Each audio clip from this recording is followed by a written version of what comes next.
সূরা বাকারার শেষ দুইটা আয়াত, এটা ইম্পর্টেন্ট।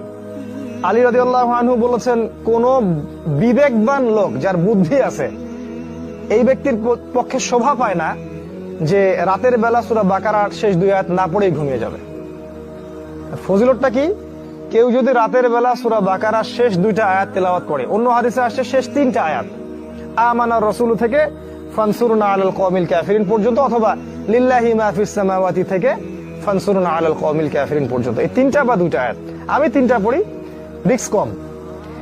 যদি পড়েন সারা রাত আপনি তাহাজ্জুদ পড়লে যে নেকিটা পাইতেন, ওই কাজটা করার জন্য সেই নেকিটা পাবেন। প্রতি রাত্রে কি তাহাজ্জুদ পড়া হয়? কঠিন কাজ না।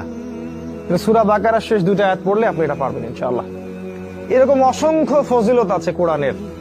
সবচেয়ে বড় কথা, কোরআন আপনাকে সাকিনা দিবে, প্রশান্তি দিবে, টেনশন দূর করবে, আপনার রোগ দূর করে দিবে, আপনার কলিজাকে ঠান্ডা করে দিবে।